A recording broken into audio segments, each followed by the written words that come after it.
Meus irmãos, recebam a paz do Senhor Jesus. Uma alegria poder estar aqui, retornar essa igreja, estarmos irmãos aqui esta noite. Eu quero já convidá-los ao segundo livro de Samuel. Abra sua Bíblia, por favor. Segundo livro de Samuel, capítulo de número 24. Abra sua Bíblia, por favor.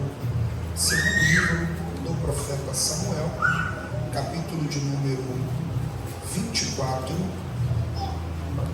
nós leremos a palavra do Senhor a partir do versículo de número 16.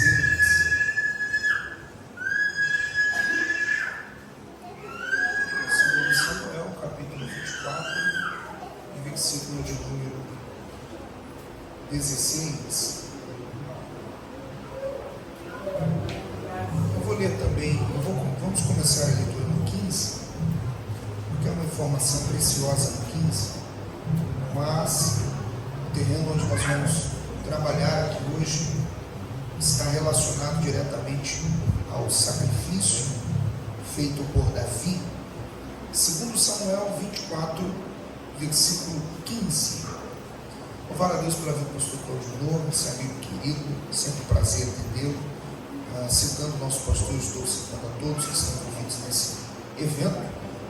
Unificados, que Deus abençoe a cada irmão que está trabalhando para que essa programação se estabeleça, que Deus continue sendo louvado. Eu brinquei com o pastor que eu vim encontrar ele, só encontrei metade, né? Tá fininho, Deus continua abençoando ele poderosamente. Quem achou o texto, diga amém. A palavra de Deus diz assim: então enviou o Senhor a peste a Israel, desde pela manhã até o tempo determinado, e desde Dan até Berseba. Morreram 70.000 homens do povo. Quantas pessoas morreram, irmãos? 70.000. Estendendo, pois, o anjo a sua mão sobre Jerusalém para destruir, o Senhor se arrependeu daquele mal e disse ao anjo que fazia a destruição entre o povo: basta, agora retira a tua mão. E o anjo do Senhor estava junto à eira de Araúna. Vamos lá, a eira de Araúna. Todos juntos, a eira de Araúna. Guarde esse nome, o Jebuseu. E vendo Davi ao anjo que feria o povo, falou o Senhor e disse: eis que sou eu que pequei, e eu que iniquamente procedi. Porém estas ovelhas que fizeram, seja pois a tua mão contra mim, contra a casa de meu pai. Versículo 18. E Gade veio naquele mesmo dia a Davi e disse-lhe: sobe, levanta ao Senhor um altar na eira de Araúna. Vamos lá, a eira de Araúna, Jebuseu. Davi subiu conforme a palavra de Gade, como o Senhor lhe tinha ordenado.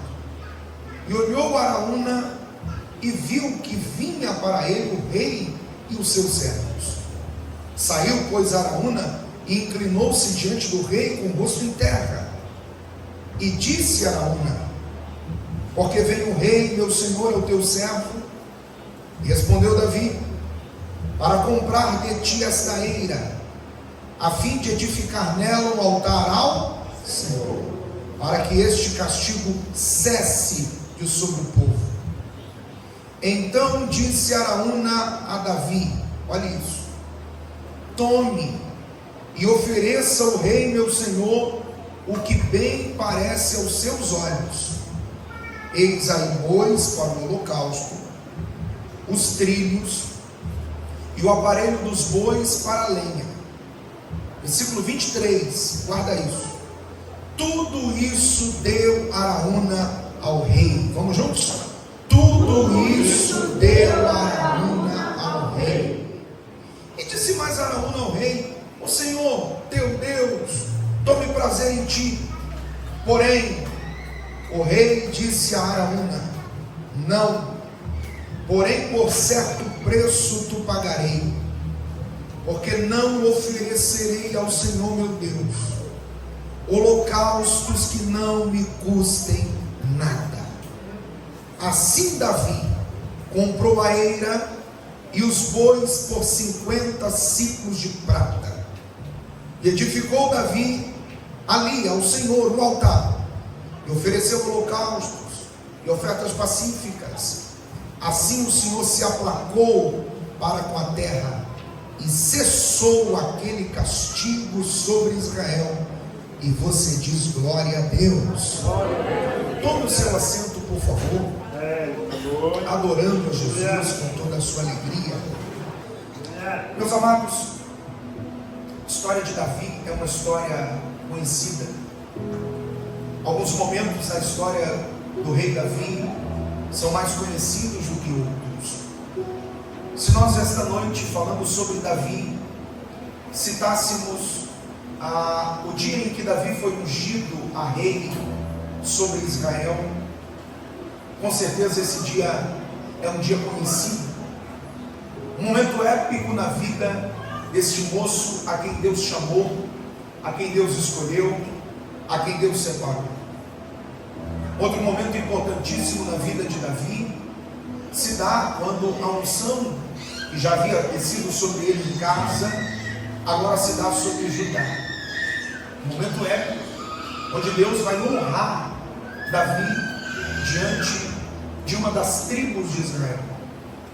O terceiro momento poderoso na história de Davi, com certeza se dá quando ele é ungido agora de fato sobre todo Israel reunido, tornando-se então rei de Israel. Isso não aconteceu em um único momento, mas sobre a cabeça de Davi foram derramadas 3 unções, ou ele foi ungido em 3 momentos. Ele assume o trono e torna-se, sem sombra de dúvidas, o maior rei da história do povo hebreu, conhecido não só pelos seus acertos, mas também pelos seus erros. Se fosse perguntado esta noite qual é o momento na história de Davi sobre o qual nós mais conhecemos, sem sombra de dúvida, o momento é o embate com o gigante Golias. O gigante filisteu, que veio contra o povo de Deus, e que por Davi, através da unção do Espírito, foi derrubado, vencido, sua cabeça foi arrancada, e a nação de Israel triunfa sobre os filisteus. É verdade que isso trouxe a Davi fama, notoriedade e know-how. Quando ele se estabelece como rei, Davi também faz algo extraordinário em seus dias.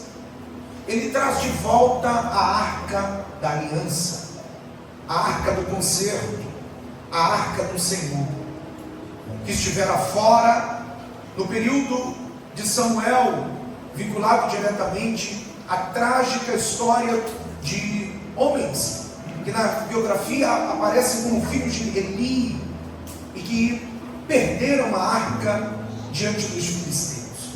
Esta arca retornou, ficou um tempo em Obed-Edom, depois de uma primeira tentativa na casa de Obed-Edom, mas agora ela é traga de volta a Jerusalém, e Davi celebra muito.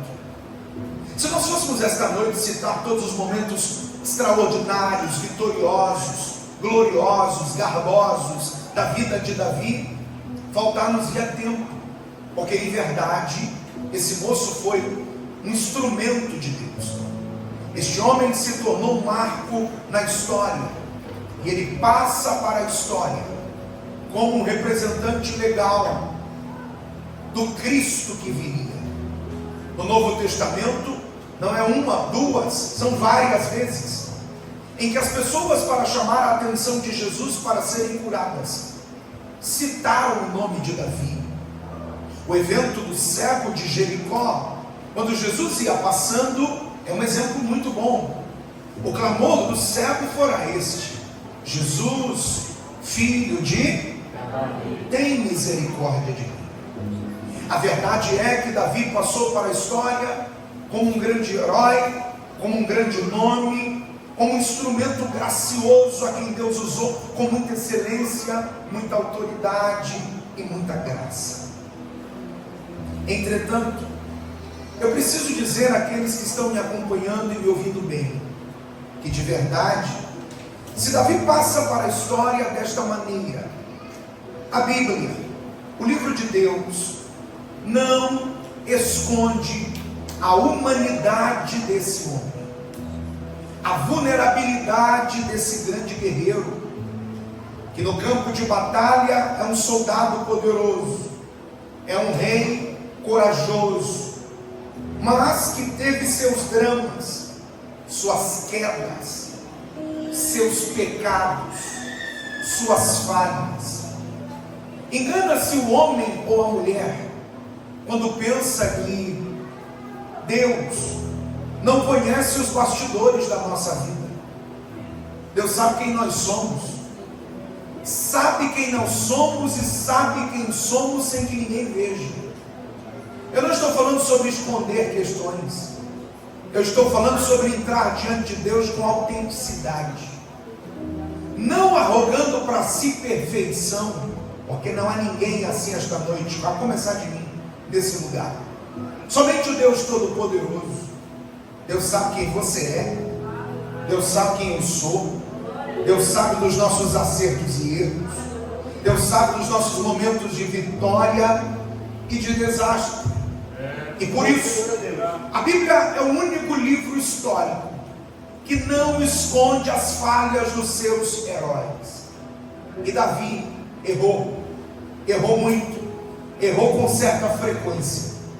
E os grandes homens da Bíblia erraram muito e erraram com frequência.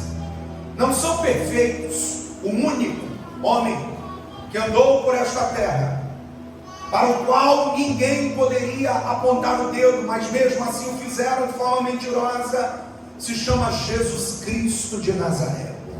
Somente Jesus é santo, pleno, perfeito. E para Ele esta noite nós entregamos esse culto.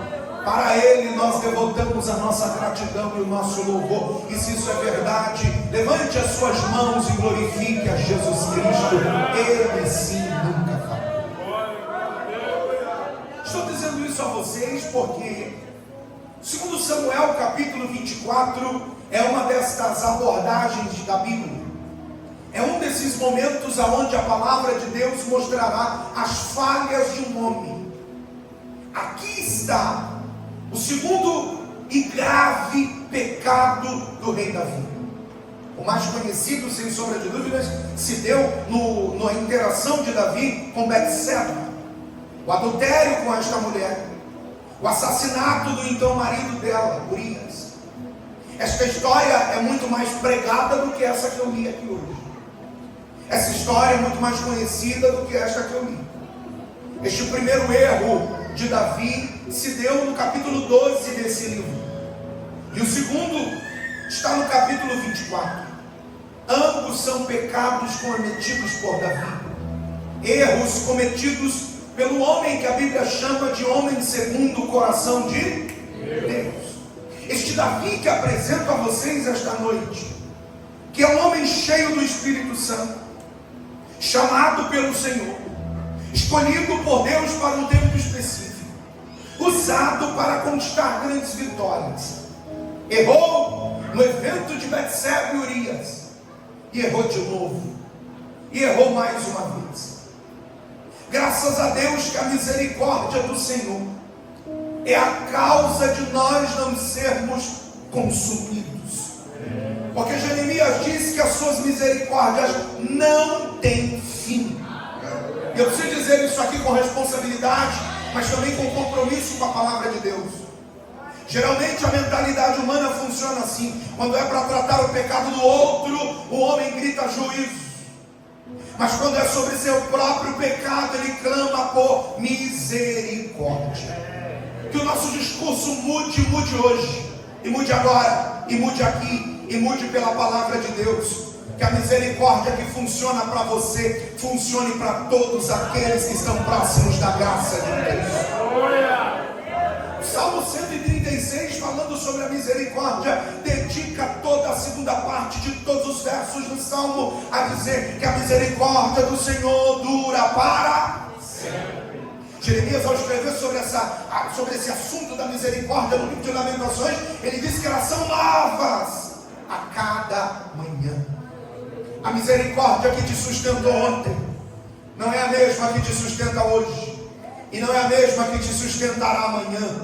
A de ontem foi para ontem, a de hoje está te mantendo hoje, a de amanhã começará amanhã, a do próximo dia para o próximo dia, a da próxima semana estará lá, a do próximo mês estará lá. Dê glórias a Deus, suas misericórdias não têm fim. Se o homem é reincidente no pecado, Deus é reincidente na graça.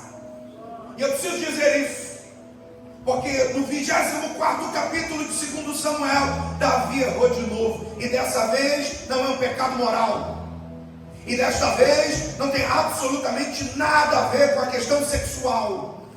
Desta vez tem a ver com orgulho, altivez, soberba, que é tão pecado como qualquer outra queda moral. Olhe para mim.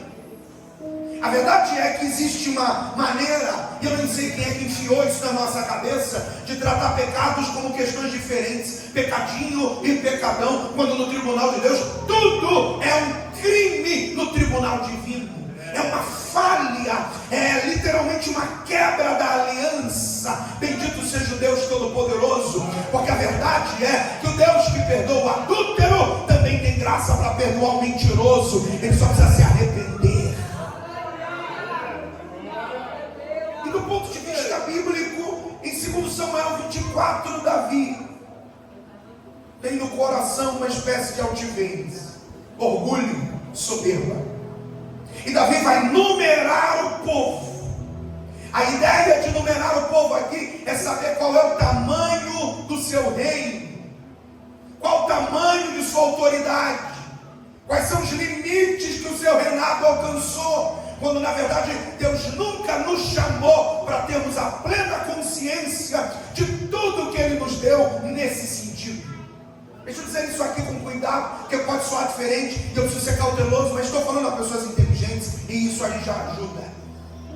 De certo modo, quando o assunto é responsabilidade, Deus quer que nós tenhamos consciência do que carregamos, porque isso endossa a nossa responsabilidade, e a gente vive à altura daquilo que Deus nos chamou para fazer. Quem entendeu até aqui, diga amém.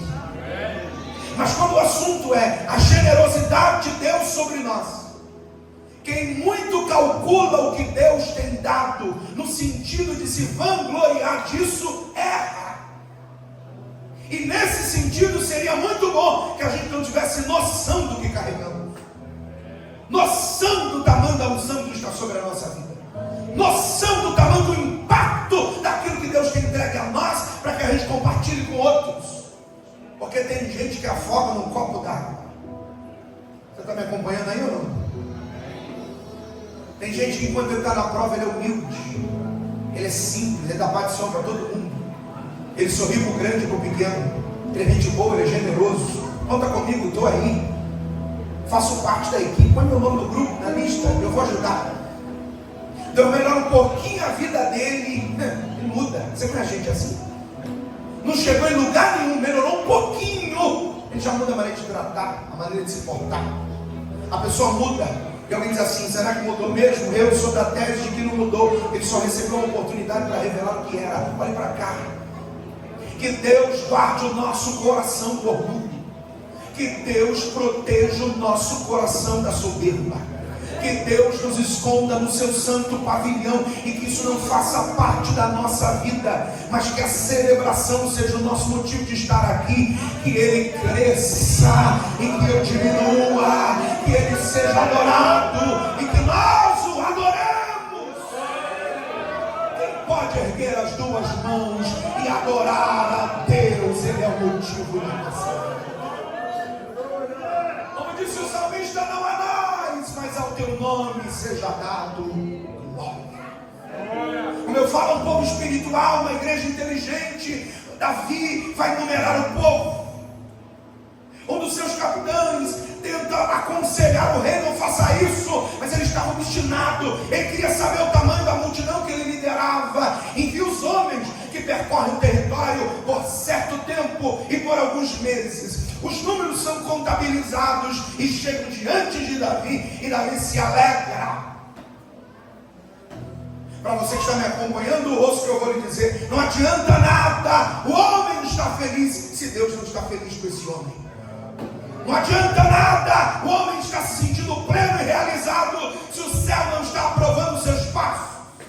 A maior beleza e o maior galardão da vida não é quando a terra te aplaude, mas é quando o céu conhece o seu nome e aprova as suas atitudes. Quem pode dar um aleluia maior e melhor do que esse aí? Tem muita gente que a terra está aplaudindo, venerando e honrando, mas o céu já vomitou e jogou fora. Seja aprovado por Deus. Os homens são detalhes.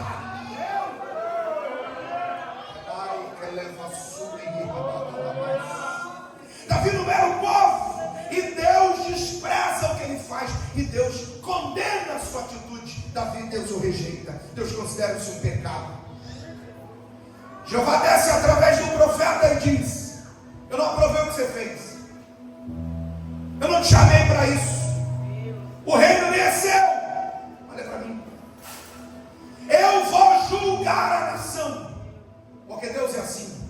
Deus não ignora erros, Deus é justo.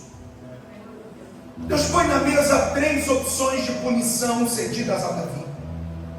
Ele escolhe uma delas, e a Bíblia diz que Deus envia um anjo. Vamos lá, envia um? Forte, envia um? A Bíblia chama também de uma peste, e ela alcança 70.000 homens e os mata instantaneamente em Jerusalém.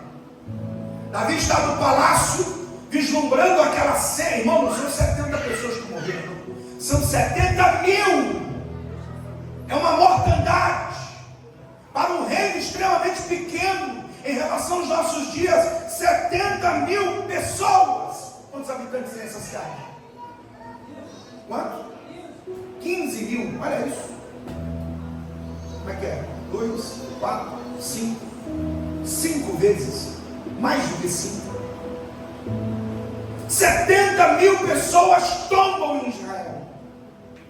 E Davi no palácio, Deus abre os olhos dele, e o texto diz que ele viu um anjo. E esse anjo estava sobre Jerusalém. Estava sobre aonde? Ele tinha uma espada na mão, e ele ficava entre a terra e o céu. E esta narrativa está no primeiro livro de Crônicas. Quando Davi o viu, o anjo estava sobre uma eira, chamada eira de um jebuseu, eira de Araúna, eira de... Quando Davi viu o anjo, ele está temoroso, porque a peste chegou, e não dá nem para pedir Deus para parar, porque evidentemente ele cavou aquela situação, ele errou entre um profeta. Glória a Deus, porque eles ainda existem. Graças a Deus, porque o Espírito ainda fala.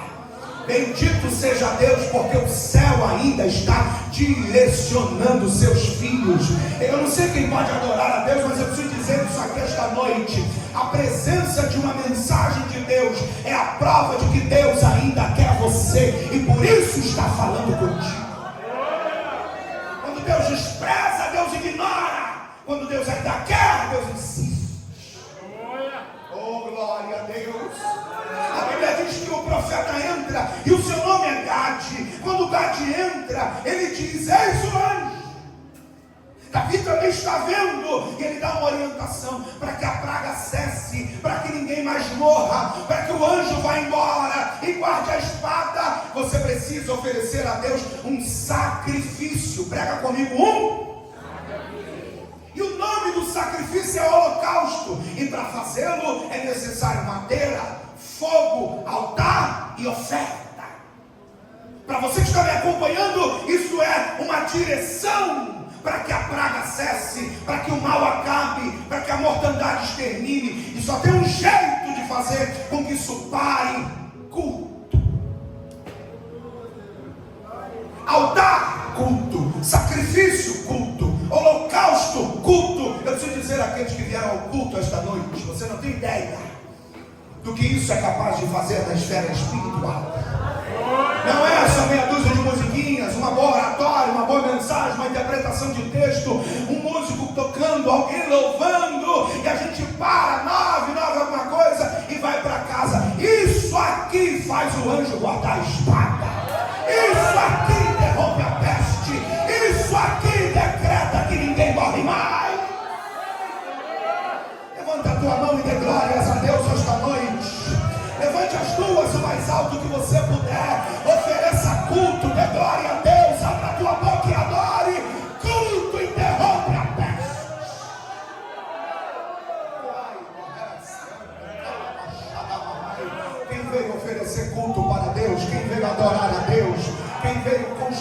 altar de adoração. E sabe o que é extraordinário quando você lê esse texto? É que Davi entendeu o recado. Só tem uma coisa que interrompe a peste. Só tem uma coisa que faz o anjo guardar a espada. Olha para mim. Eu preciso construir um altar. Vamos lá construir um? Eu preciso fazer um sacrifício. Fazer um? Então eu preciso de lenha, de altar. Eu preciso de sacrifício, no caso bois. E eu preciso de um lugar. Onde é que o anjo estava? Sobre a eira de Araúna. Vamos lá, o anjo estava sobre a eira de Araúna. Só que para sacrificar ali, a terra não é do rei. A eira tem dono. É de Araúna. E o texto diz que Davi procura o dono da terra. Quando Araúna viu Davi chegando na sua terra, ele vai até o encontro do rei. E o versículo de número 24 diz que ele se inclina diante de Davi, põe o rosto na terra e faz uma pergunta: por que o rei vem até mim? E Davi diz: eu vim comprar a tua era. Vai fazer o que na minha era? Eu vou colocar um altar aí. Eu vou sacrificar a Deus. E o castigo para hoje, a peste para hoje, se Deus receber, ninguém morre mais em Jerusalém. Quando Araúna ouviu a história do rei, ele fez uma proposta. E eu vim pregar sobre isso hoje. Cuidado com a proposta de Araúna. Davi está vendo um anjo. O profeta já orientou e disse: faz culto, faz altar, oferece sacrifício, que o anjo guarda a espada e a peste acaba e ninguém morre. Ele está no lugar certo e ele precisa comprar ela para fazer o altar, para que se torne dele e para que dele ele entregue a Deus. Aí o texto diz no versículo de número 22 que Araúna olha para Davi e diz: tome, é sua, ofereça o que o senhor bem quiser. E tem mais. O senhor precisa de boi? Olha os meus. Sabe os aparelhos que os bois estão usando? Madeiras, estruturas. Quebre tudo, corte tudo, faça de lenha. Faça o sacrifício, faça o culto. Se você olhar até aqui, parece que seu Araúna está sendo generoso. Vamos lá, gente, parece que ele está sendo o quê? Generoso. Ora, é o rei que está na minha terra, é o rei que veio, é para uma causa nobre, é um altar para Deus. Deus vai receber, ninguém vai morrer, vou cobrar não. Pegue os meus bois, os aparelhos dos bois, pegue a minha era e pode oferecer o seu sacrifício. Ele parece estar sendo generoso. Só que Davi olha e dá uma resposta extraordinária. E o texto diz: tudo isso deu Araúna ao rei. E disse Araúna ao rei: o Senhor teu Deus tome prazer em ti. E Davi olhou para ele e disse: não, eu vou pagar o preço. Por certo preço te pagarei. Por que não? Porque eu não oferecerei ao meu Deus um sacrifício que não me custe nada. Eu não vou fazer para Deus aquilo que não pese, aquilo que não me custe, aquilo que não me sacrifique também, aquilo que eu não esteja envolvido também. Quanto custa o boi? Eu pago. Quanto custa o aparelho? Eu pago. Quanto custa a era? Eu vou pagar tudo. Eu trouxe 50 ciclos de prata e eu pago tudo que você precisar. Mas Deus não vai receber nada emprestado. Deus vai receber o que eu comprei, o que eu paguei, o que eu sacrifiquei. Você pode levantar a sua mão e dar uma glória a Deus poderoso e tremendo aqui esta noite.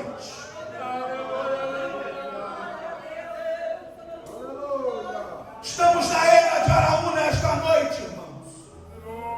Eu sei que esse é o templo da Assembleia de Deus aqui na cidade de Papagaios, mas nós estamos no único lugar onde o anjo guarda a espada. Estamos no único lugar onde a peste para. Nós estamos no único lugar onde a maldição é interrompida. E é aqui que o altar será construído. É aqui que o holocausto será entregue. É aqui que Deus receberá o nosso louvor e a nossa adoração. Estamos na eira. Quem veio para o culto, levante as duas mãos e dê glória a Deus poderoso.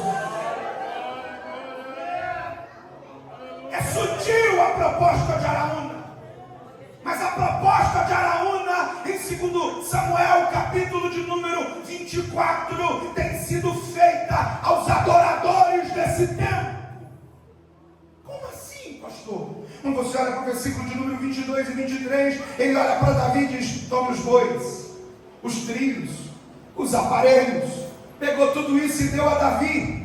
Quando você olha para o versículo 23, Davi dá uma resposta contundente. Versículo 24: eu pagarei o preço justo, porque não oferecerei ao Senhor um sacrifício que não me custe nada. O que Araúna está fazendo hoje, em 2025, com os adoradores que devem construir altar, que devem oferecer culto, que devem adorar a Deus com força, intensidade e vigor? Simples. Não aceite o boi de Araúna. Compre, mas não pegue de graça. Por quê? Aleluia. Porque Deus não precisa de uma terceirização de culto. Aleluia. Deus não quer o boi do outro, Deus quer o seu. Eu vou falar isso em português para quem está ligado. Deus não quer que você dependa a vida inteira da espiritualidade do outro, da voz do outro, da oração do outro. Você está perto de um crente espiritual? Se tiver, pergunte para ele: trouxe o boi, irmão? Pergunte a ele. Trouxe o culto? Trouxe o altar? Trouxe a lenha? Trouxe o glória a Deus? Trouxe a oração? Trouxe a sua lágrima? Tem gente que até entra na era, mas não traz nada. Ele vive do que o outro faz. Ele vive da espiritualidade do outro. Ele vive escondido atrás do ministério do pai e da mãe. Ele vive escondido atrás da vida espiritual da irmã A e do irmão B. Deus não quer o boi de Araúna, Ele quer o teu. Ele quer o teu culto. Ele quer o que você trouxe. Alguém pode adorar a Jesus aqui esta noite? Quem trouxe o boi? Quem trouxe o boi? Quem trouxe glória? Quem trouxe adoração? Quem trouxe algo para Deus? Nós estamos terceirizando o culto. A gente pega o pacote pronto e tem gente transformando igreja em um teatro. E tem gente transformando o culto em uma peça que eu assisto, em uma obra que está sendo apresentada. Em vez de adoradores, nós estamos tendo espectadores, que não traz o boi, não traz o culto.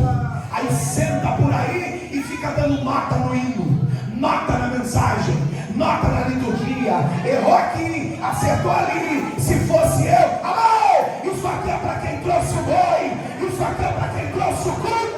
Isso aqui não é apresentação para homem, culto é para Deus. Levante as duas mãos aos céus, você que trouxe o boi esta noite e deu maior glória a Deus na sua vida. Não terceirize.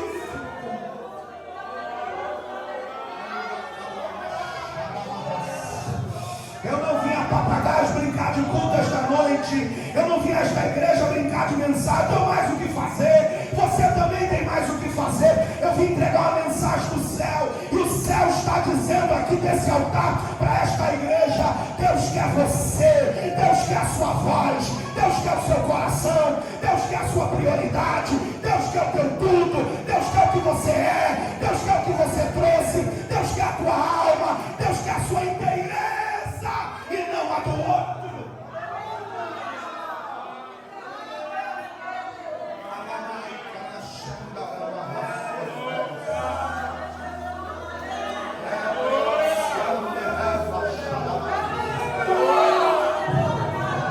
Levante as duas mãos bem alto assim, bem alto, o mais alto que você conseguir, o mais alto que você puder, o mais alto que você avançar.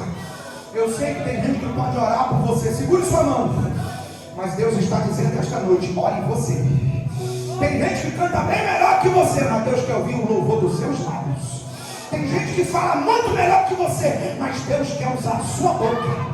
Segure a sua mão. Tem gente que faz muito barulho aí fora, mas Deus quer ouvir a sua adoração.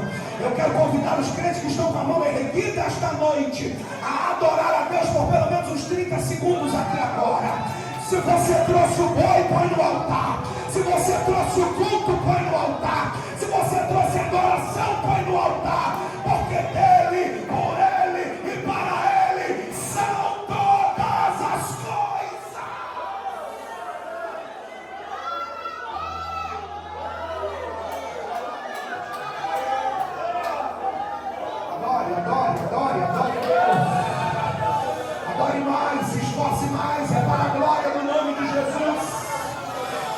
Não viva de culto terceirizado. Não dependa do boi do outro. Não dependa da performance do outro. Não dependa-se da interesse do outro. Não dependa da oratória de quem prega. Não dependa da capacidade vocal de quem cantou. Ore você, clame você, chore você, receba você, encontre-se com Deus você.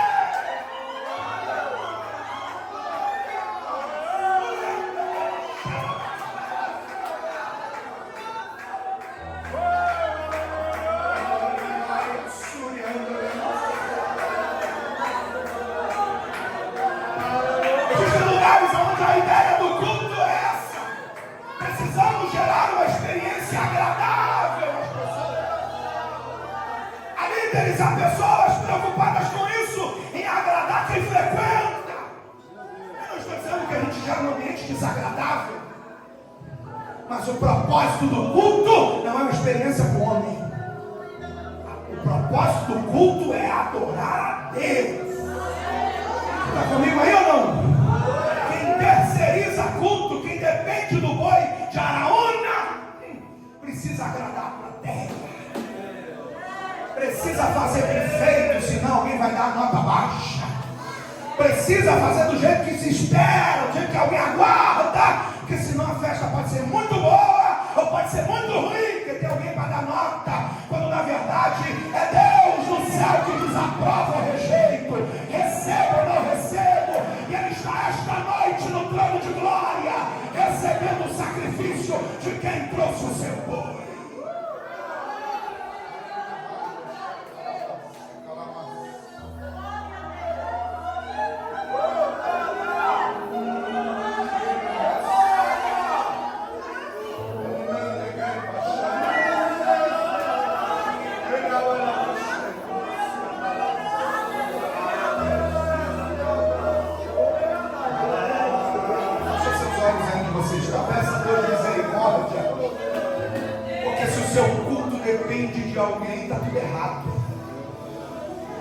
Você pega fogo, sai cheio, você depende que alguém faça isso com você.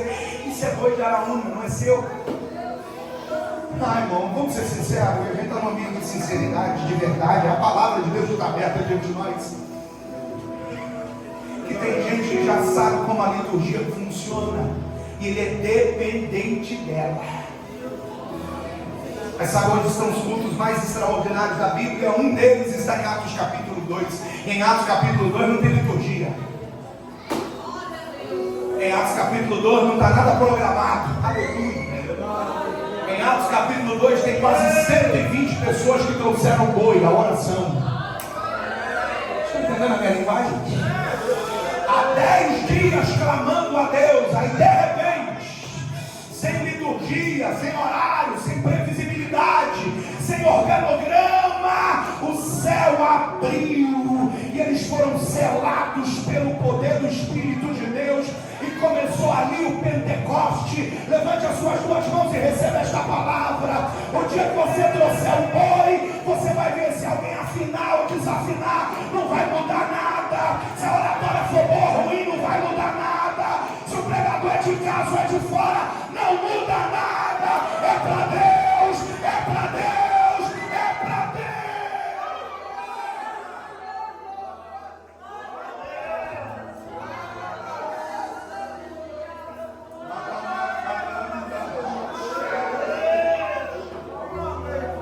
Quem trouxe o boi? Quem trouxe o boi? Quem trouxe glória a Deus? Quem trouxe aleluia? Quem trouxe lágrimas?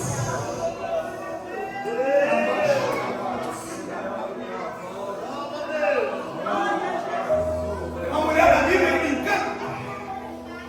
Jesus está dentro de uma casa e a Escritura diz que ela entra na casa e não quer nem saber quem é o dono. Não pergunta nem se pode entrar. Aleluia, Jesus estava à mesa e ela nem quer uma cadeira. Ela vai no pé dele. Aleluia. E naquela mesa tinha os fariseus, tinha os discípulos, tinha até um ladrão lá chamado Judas. Mas no pé de Jesus estava uma mulher que trouxe de casa um vaso. de alabastro com unguento de nardo. Vocês estão comigo aí, irmãos? Ela trouxe o boi. Ela trouxe de casa.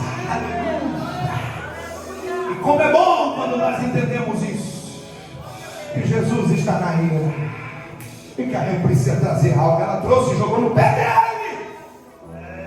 Aí a turma da terceirização está na voz de Judas. Judas olhou e disse assim: se vendesse, dava uma grana boa. Vocês estão comigo, gente? Ele pegava esse dinheiro e dava para os pobres. E a Bíblia diz que ele não estava nem ligando para o pobre, ele estava pensando em dinheiro, porque segundo o texto ele era ladrão. Ele era o que, gente?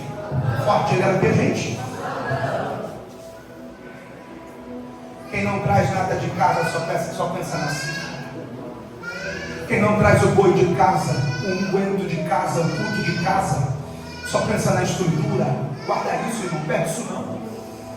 Quem não traz o boi de casa para oferecer no altar de Deus, só pensa nas coisas materiais e terrenas. Aleluia. A mulher não quer saber quanto custa o vaso, nem o unguento, nem o nardo. Ela quebra o vaso e joga ele todo no pé de Jesus.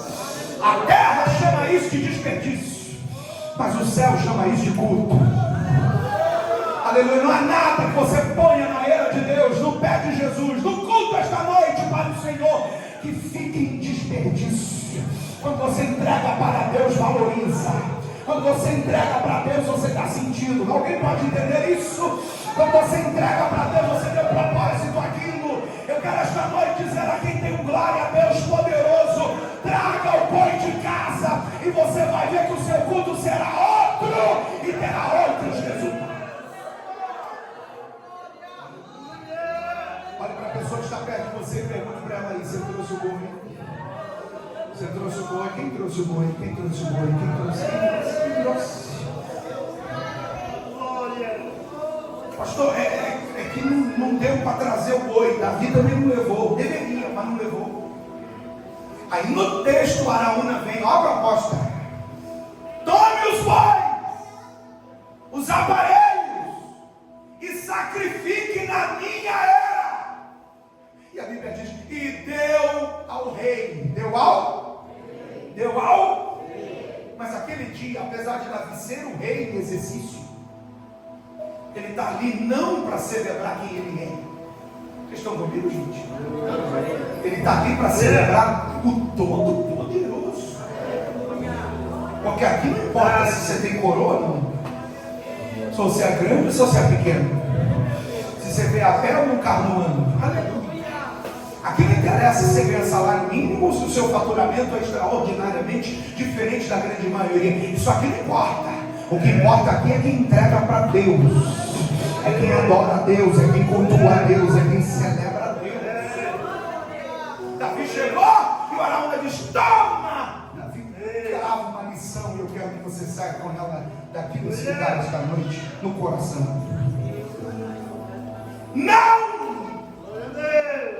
Eu pagarei um preço justo, porque não oferecerei ao Senhor um sacrifício que não me custe nada. Se você está perto de alguém espiritual, só se você puder fazer isso, me ajude aí. Pegue na mão dessa princesa ou deste príncipe que está perto de você e diga para ele: se não tiver, traga o boi, pague o preço por ele.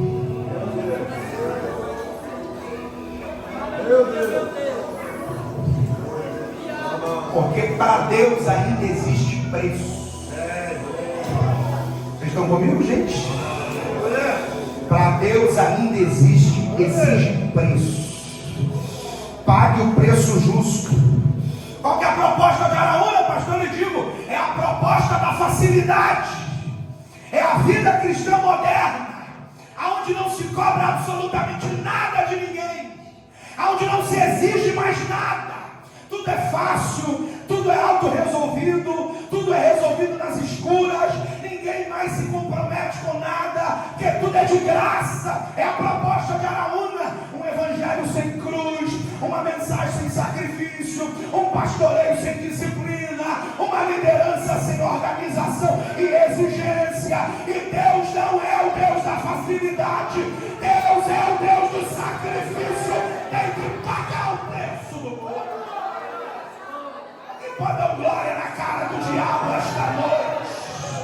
vim dizer uma coisa para você: para te salvar, Ele usou a graça, mas para te discipular, Ele pôs uma cruz nas suas costas. Aleluia! Se alguém quiser vir após mim, negue-se a si mesmo, tome a sua cruz e me siga. Eu não quero saber qual é o seu nome, quem é o teu parente. Eu quero lhe dizer que a vida cristã custa e custa caro.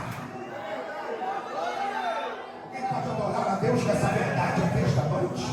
Não estou te prometendo um quilo de vitória. Eu não disse que a porta vai abrir. Eu disse que o boi custa caro.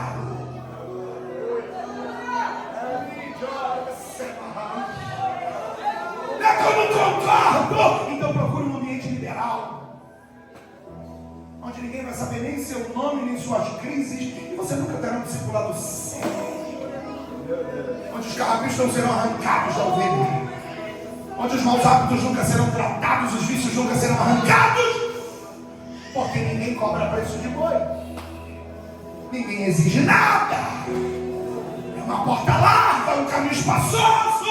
Alguém está entendendo a minha linguagem? Esses ambientes estão fervendo de pessoas. Esses lugares não cabem gente. Esses lugares vivem tornando saindo gente pelo ladrão, porque o culto da facilidade tem mais adeptos. O ambiente onde não se cobra nada geralmente tem mais gente, mas a Bíblia diz que o caminho para o céu tem uma porta estreita, um caminho apertado, e poucos acharão.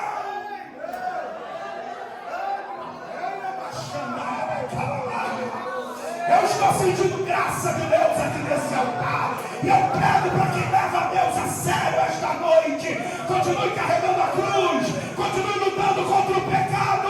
O céu honrará quem pagou o preço do boi.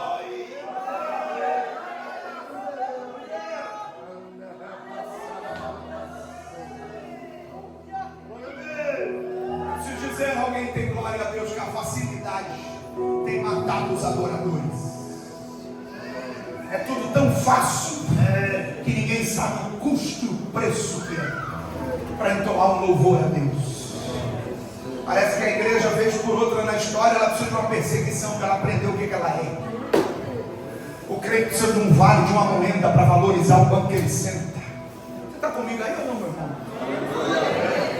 Para valorizar o momento que ele canta, a oportunidade que ele tem, a liberdade de culto que o Estado lhe oferece.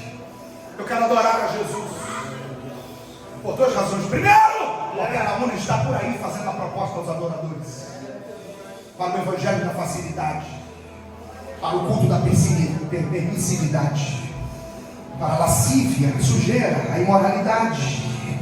Mas o céu está dizendo: se esforce. O reino do céu será tomado à força. Mas eu ouvi outra coisa no YouTube. Eu vi um cara dizendo assim, assim, assado. Deixe ele com suas loucuras e leia a Bíblia. Porque o que a Bíblia apresenta para nós é uma vida cristã que exige compromisso, vida com Deus, alinhamento, propósito. Eu não sei se você vai dar a maior glória a Deus nessa noite, mas é uma boa oportunidade. Não ofereceremos ao Senhor um sacrifício que não nos custe nada. Quem tem coragem de pagar o preço do mundo? Quem tem coragem? Quem tem coragem de pagar com a vida? Aleluia, com a renúncia. Aleluia, aleluia, glória a Deus. O céu está aqui, o céu está aberto sobre nós hoje, e Deus está dizendo: leve a sério isso, Davi. Porque o anjo não respeita sacrifício terceirizado. A ausência do sacrifício mata. Davi tirou do bolso 50 ciclos de prata. Diga comigo bem forte: 50 ciclos de prata. Diga mais forte: 50 ciclos de prata. Olhe para quem está perto de você e diga: é muito dinheiro. Mas Deus vale mais que o ouro. Deus vale mais que a prata. Deus vale mais que o pecado. Sim ou não, gente? Deus vale mais que um esquema, sim ou não, gente? Deus vale mais que uma vida dupla, sim ou não, igreja? Aleluia, eu não sei o que você vai ter que falar no altar hoje, se é a prata, se é o ouro, se é um rolo, se é um esquema, jogue tudo isso, abra a mão do ouro e da prata, mas deixa Deus trazer misericórdia sobre a sua casa, sobre a sua cidade. O anjo só respeita sacrifício que custa.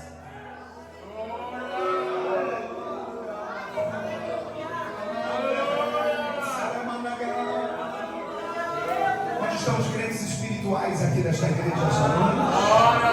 Você que é espiritual, levante comigo as suas mãos assim aos céus. Levante mais alto que você alcançar, mais alto que você puder. Não abaixe a sua mão, segure ela por um momento. Quando Davi pagou o preço, Deus está nos entregando uma mensagem. Segure sua mão. Deus está dizendo: se esforce, vai valer a pena. Se esforce, vai valer a pena. Segure sua mão em cima. Se esforce, vai valer a pena. Prenderam Paulo e Silas na prisão, mas eles cantaram lá dentro. O que é isso? É fazer força, é se esforçar. Eu quero saber onde estão os adoradores aqui desta igreja, que mesmo depois de um dia cansativo, mesmo depois de tantas lutas e provas durante o dia, tem coragem de pagar o preço do boi e adorar a Deus. Pastor, estou na prova, da glória a Deus. Paulo cantou algemado. Pastor, estou na luta, da glória a Deus. Jesus cantou um hino a caminho do Getsemane. Aleluia. Pastor, estou na crise. Se esforce, porque o evangelho não é de facilidade. A adoração custa tudo que nós temos.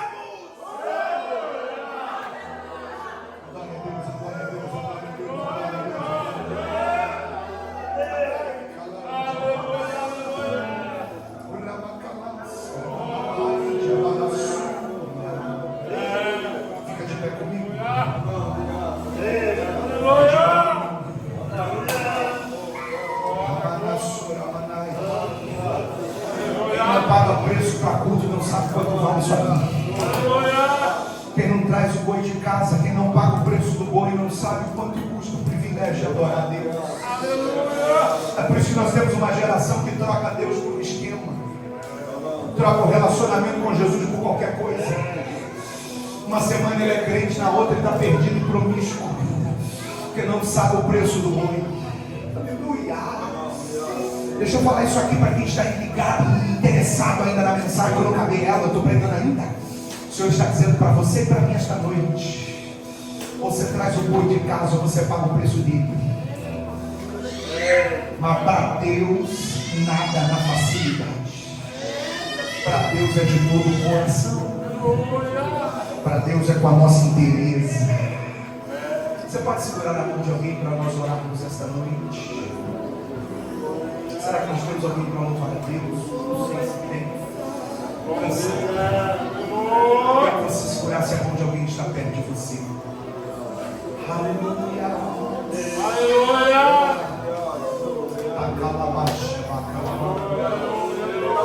Tomara que o irmão do seu lado tenha entendido que isso aqui não é de graça. Isso aqui vai custar renúncia. Isso aqui vai custar vida com Deus de verdade. Senão o teste continua. Senão continua morrendo. E tem hora que a gente olha para algumas coisas que vão acontecendo na vida das pessoas e diz: Deus, onde é que está o Senhor? E Deus está sentando no mesmo lugar, porque está levando o culto como qualquer coisa. E enquanto eu não pagar o preço do boi, continua morrendo. Enquanto eu não me comprometer de verdade com Deus, continua morrendo gente em Jerusalém. Mas na hora que eu levar isso a sério, o anjo guarda a espada. Glória a Deus aí, meu irmão. Na hora que eu levar isso a sério,